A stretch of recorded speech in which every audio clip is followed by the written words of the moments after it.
We've had some dire times recently and they've caused some drastic measures to be taken. A new tactic, a new formation and new players in at the club. Let's get into this.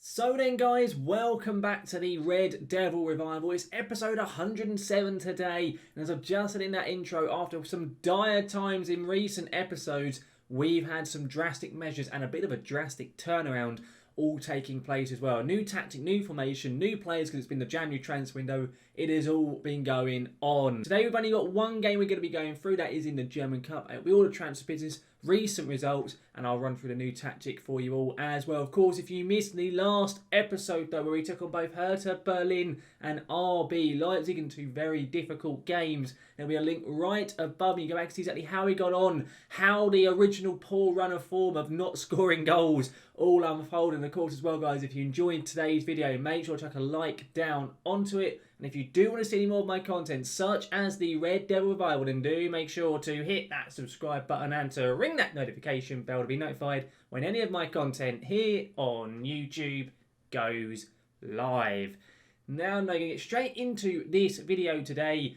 As I said, quite a few games have been played by us off screen because of the January window and so on. I will run through with you first of all our transfer business, and then we'll run through the results, and then you'll see the new tactic, and then you'll see why we've signed the players, which we have done. So if we go into our transfers and our transfer history, we have brought in quite a lot of money in this transfer window. We've also brought in, I want to say, 3 players. I think we've signed, indeed we have signed 3. 1 on a permanent deal and 2 on loan deals, 1 with an option to buy. And the reason why that has unfolded is we have got another new record sale. We had a huge bid put on one of our players. I did mention it a few episodes ago that there was interest in them, and indeed a bid did come to fruition and the player has left. So these are the players who have gone. Now I will leave Sergio Montiel till the very end. The first one was Robin Gersons. This was a deal agreed for quite some time. He left to Dynamo Kiev. He only had a year left on his deal, or about 8 months, and he agreed it before the January window. He left to go to Kiev for about 3.5 million. Indeed it was. It was a bad move by me, I'll be honest. We paid 10 million quid for him. He never really clicked. He was already like 33, and indeed we got about 3.5 for him. I think it can rise up to 4.5, maybe 5, depending on if he plays certain games, everything along those lines. We also sold a youngster, Christian Lausch. His contract was running down. Dortmund paid £1 million, and I think it will rise to 2.5 with a sell-on fee. He's never going to be very good. He plays right back, and you'll see shortly the change we've made and why I decided to let him go. So Christian Lausch has gone. We sold our third choice keeper, Weisenborn. I don't think he's ever actually played for the club first team. So he's gone to Wolfsburg, £250,000. His contract was running down at the end of the season as well. I think it can rise up to 400,000. So Weisenborn has left. And finally, we've also loaned out Giovanni Mercado. We signed him in the summer. He did okay. He played twice in the league, got an assist. He played in Europe and also in the Cup, got a couple of goals. And he did all right when he played, but he didn't really get much game time, so it made sense to loan him out, and you'll see why we've loaned him out, because we've got another player in to replace him on loan. The final sale was Sergio Montiel, who has gone to Manchester City. He was a very good player. He's considered a world-class midfielder. He's only 21. He had 5-star potential. He was phenomenal. He never really showed it that much in the games in which he played for us, and when Man City came in with a bid of £170 million, I couldn't really say no. They originally offered 100 and I went, right, sorry, I'm just going to be really cheeky. And I asked for 200. They went 150. I said 175. They went 170. And that was the bid. It was all up front. It was crazy money. It put us over the £500 million mark in the bank balance. And so Sergio Montiel has left. As you can see there, he was never amazing. He only ever scored 4 goals in the league. He got a few assists here and there, about 12 assists in all the games he played, but was never phenomenally good. And for 170 mil, I couldn't really say no. I think we weren't really utilising him properly. He was a natural Mazzala and we never played him as that. So maybe that was why. But Montiel was gone, and we have already got players in who can replace him. We have enough central midfielders. And I've also actually signed Mason Mount on a pre-contract ready for the summer from Barcelona. So he's going to come in and replace Montiel in the summer. I didn't want to sign him because Barca wanted like £40 million, despite the fact he only had 6 months on his deal. So we're just going to wait. But that is all of our sales out of the club. We then made 3 players coming in. The first one, Yellow Van Gorp, maybe a name you recognise. We have previously had him score against us a lot. For some reason, Dortmund were willing to loan him to us, only paying his wages on a very small loan fee of 100k. So he's come in, he's played twice, got 2 assists as a striker. Happy days. He's a very decent player. Unfortunately, there was no option to sign him. They wouldn't let me put one in. But for 6 months to come in, he's certainly going to do a job. So that is Yellow Van Gorp.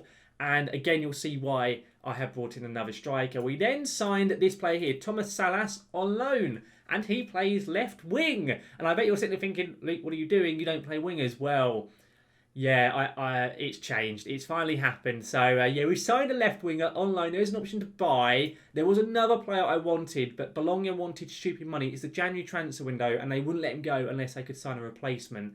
And they couldn't, so they didn't let him go. So I'm going to probably go in from the summer. So for a short-term fix, we've brought this player in here, Thomas Salas from Barcelona. He's literally joined on deadline day, so he hasn't yet played, but he's a very decent option. And then we've spent some big money, £61 million, our record signing. This was the release fee for this player from AZ Alkmaar, Martin Veerman. He is unbelievably good. 4.5-star current ability, 5-star potential, 21 years of age. He is our right-sided winger. He currently is only 3-star playing here, and he's also left-footed, but I'm training him to improve his weaker foot, and I'm also training him to actually be able to play as a slightly deeper right-sided winger. And that is all of our transfer business. The window has closed about 2 hours ago in game, just before the game we're playing today. So, yes, this is all the business we're doing, and you'll see shortly the tactic we are playing for. I'll show you it now so you can see it and kind of get it into your head. This is what we're going for. I decided our wingers were our weakest area. They were consistently getting poor ratings and it was very frustrating. So I decided to go, sod it. If they're not playing well, we'll get rid of them. And we've gone with a 3-1-4-2. I saw a comment we had on Wednesday's video mentioning about a 5 at the back formation. I thought that could work. We have very good central defenders. So I decided to go with a 3 at the back, but just get rid of the wing backs and just go with wingers instead. So this is the formation we are playing. And this formation has been working. We weren't scoring enough goals, but we're certainly scoring enough now. I changed it for the Cologne game, right back here. We were playing, I think we were playing Nico Williams and Jamal Lewis as left and right-sided wingers, and they actually were doing all right. We got a 3-0 win to start off with against Cologne at home. Goals from Morel, Montel and Simao Souza. We then followed up with a 5-0 smashing of Slavia Prague in the Champions League. It was a pointless game. I played a few rotation players here and there, and yeah, it went very, very well. We then followed that up again with a 2-0 win this time. So we'd then gone 3 games without conceding. We'd scored 10 goals in 3 games after having scored only 1 in 6. So the new formation was definitely working. And Chimpitas has been working very well as well. He scored a lot of goals in recent fixtures. We then went to the winter break and I had proper time to train it in, get some players in, and then ready for the first game after the winter break away at Borussia Mönchengladbach. This was a cagey game. We went 1-0 down and it didn't really make sense as to why. We were missing so many chances. We were massively dominating them. And I decided to make us go a little bit more attacking. And doing that, we came back and won this 3-1 with 3 late goals and a hat-trick for Chimpitas. 3-1 victory there at Mönchengladbach. We then followed up with a 4-0 win over Hoffenheim. Another clean sheet and another goal for Chimpitas. And I've literally not long ago played this game with Stuttgart away from home.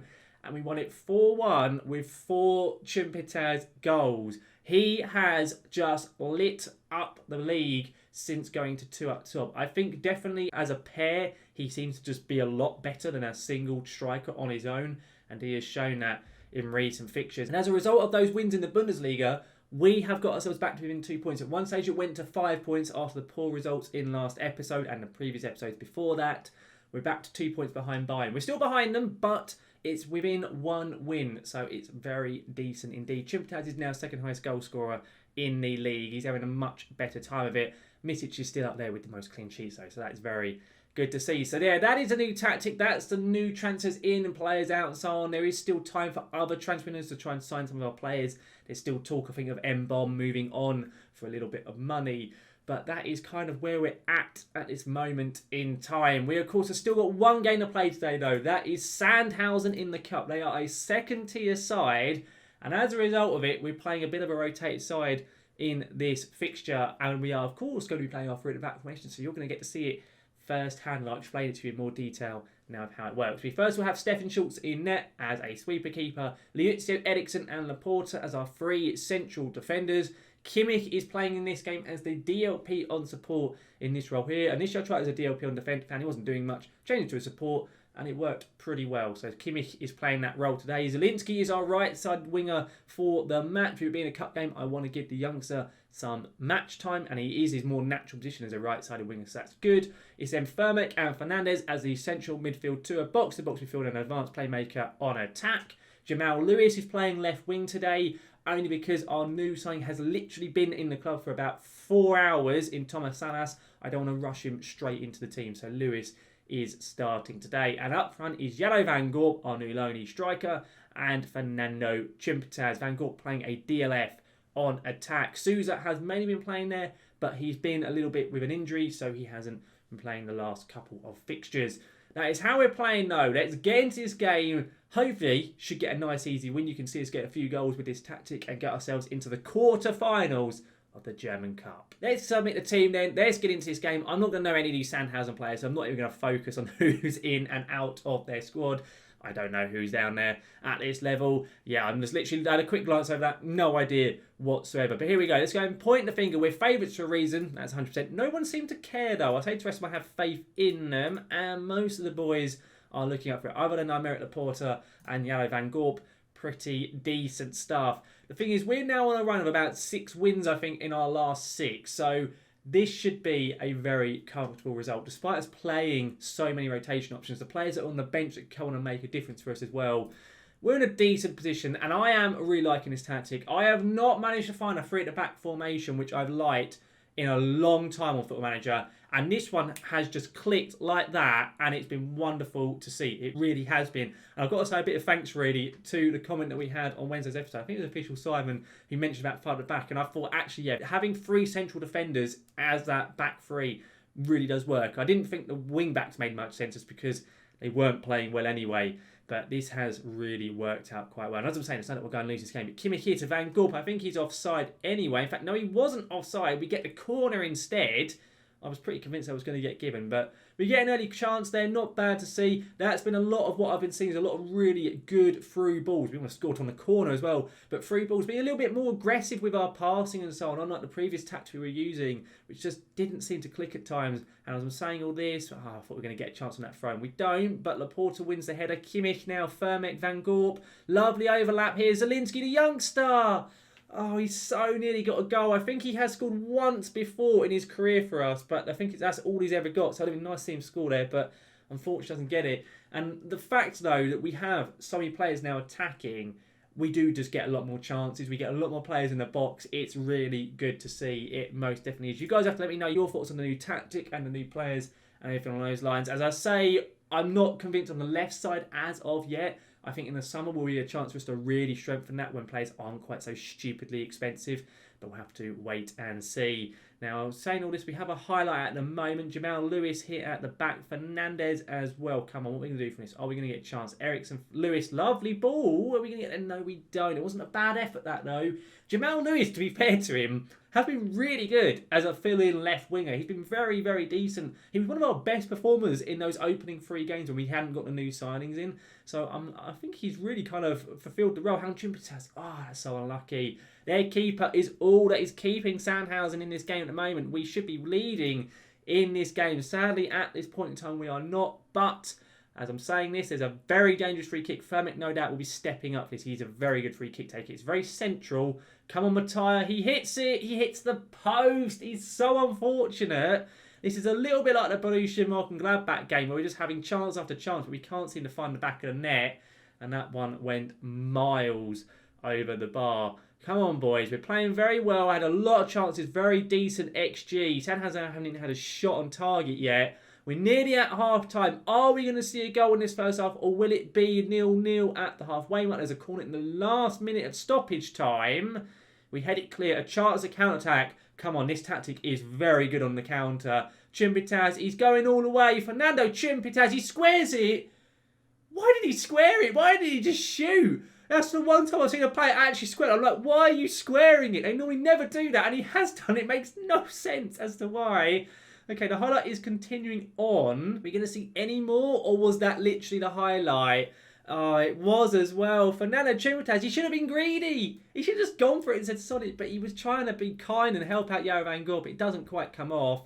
I'm going to say we can still win this, keep working hard, have the ability to all the players here. Safety attackers not happy. We've wasted a lot of opportunities from them, so I just think that's fair to say. I see Zielinski's not having a brilliant game right now.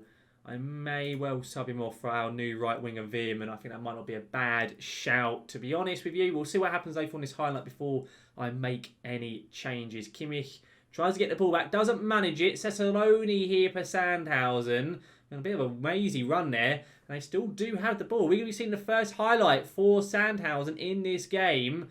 Dux at the moment, and they keep hold of the ball. They're really keeping this ball nicely. Of course, this is sometimes where we get a little bit exploited out on the flanks, but to be honest, so far while using tactic, we haven't seen it too often. I think the wingers are quite good at tracking back and making sure they offer enough support. And we're going to get a chance to counter. Sandhausen kept that ball for a long time. They did nothing with it in the end. Fernandez on it here. Come on, Bruno. What's he going to do with it? Is he going to find a player inside? Van Gorp to Chimpitaz, surely. We take the lead. Chimpitaz gets his 20th goal of the season. Van Gorp gets another assist to his name. We are going to make some changes then. Zielinski can come off for Veerman. And it says picked up a yellow card. I'm going to get him subbed off then for a row. I don't want him getting sent off or anything stupid. So double change coming up. There's still over 30 minutes to play. So we're going to keep that final substitution for a little while. But that is very good stuff indeed. I'm just going to go and praise the boys. The fact we're 1-0 up, I'm happy to do that. We have a highlight now. Veerman with the front. I don't know why he's taking it from the left side. He's a right-sided winger, but okay. They've tried a very dangerous ball, and they have picked out a player, have Sandhausen. And they've now lost it though. As I'm giving them some praise, they go and then inevitably lose the ball. Veerman, this boy is a very special talent. Look at him go. He's got such good dribbling. He gets a little bit unlucky with that. He probably should have gone for goal himself, really. But he is a left footer, so he probably didn't feel confident. Come on, Chimpitaz. He gets a second. Bruno Fernandes with another assist. He's on like 17 assists for the season, is Bruno Fernandes. I think our record for one player in a season is 18 assists. So he's very likely going to break that, which is pretty ridiculous for a 34-year-old midfielder. Not bad at all. Fantastic football from the boys. It really is. I want to praise them if I can do. If you'll ever update and let me do it. It's not going to, so I'm just going to leave that for now. We have another highlight. Just over 15 minutes to play. Chimpitaz is played through a chance for another hat-trick. He's only gone and done it. He's showing just some insane form. He really is. There's not been any real major change. Oh, in fact, he now has a partner playing alongside him. And I just think having that alongside him just allows him to find a lot more space. He's got so many goals in recent fixtures. It's ridiculous. I'm going to sub him off, though, just to rest him. I think that's a fair thing to do. We'll get Sousa on. We'll swap these two over. What another phenomenal game we have witnessed from Fernando Chimpitaz. It is a crazy time right now for Fernando. He has just found his form and it is wonderful. Hang on, Firmet. Good inception. Chimpitaz. Hang on, he's not going to get a fourth. He very nearly does. It was offside anyway, but that would have been a crazy way to get subbed off. Flipping heck. Fair play. Fernando Chimpitaz. That boy is insane. We're now in the final 5 minutes. There is still time for more goals. If Sandhausen score now, I don't think there'll be any chance of getting back into it, but it puts a little bit of pressure on us. But as I say that, they've given the ball away very cheaply. Fernandez on it now. Lewis, come on, Jamal. What we're going to see from you here? Nice little ball there. Van Gorp with it. Come on, back to Jamal Lewis. Dinks it in. Sousa, he gets a goal. His 14th of the season. He's had a really good year as well. Has Samuel Sousa. It's a lovely goal. That little floaty cross to him. That is definitely 100% game over. 4-0. Into the final minute we go. We get the result we wanted. We really just battered the crap out of them. It was always kind of inevitable with them being a second-tier side. But we made sure we didn't slip up like last year at this stage of competition. We go through as 4-0 winners. We're into the quarter-finals. A really good result for us. Really chuffed with that. I'm pleased you got to see Chimpitaz scoring goals in this new tactic. So you believe me that he is just doing that well. But let's go to our schedule. We're going back for next episode. We've had our Europa League draw. We'll be coming back for that. Watch us say that. We have the German Cup quarter-final. So depending on who we get drawn against, we may actually come back for that. But regardless, it will be the German Cup quarter-final and Mainz, or it will be Mainz and Wolves for the Europa League first round knockout stage. But either of those matches, guys, will be coming up in next episode, which will be out on Monday. Overall, though, guys, that brings this video today to a close. And that was a damn good performance. And that means we've gone 3 games in a row, scoring 4 goals. Considering we went 6 games with only 1 goal scored, this new tactic looks very, very special indeed. You guys have to let me know down in the comment section your thoughts on the new tactic, the new players, the players going out, everything along those lines. And just overall, how you think we might do with this tactic now going into the rest of the season. Of course, as well, guys, if you enjoyed today's episode, make sure to chuck a like down onto it. And if you do want to see any more of my content, such as the Red Devil Violin, do make sure to hit that subscribe button and to ring that notification bell to be notified when any of my content here on YouTube goes live. But guys, thank you very much for watching, and I'll see you again next time.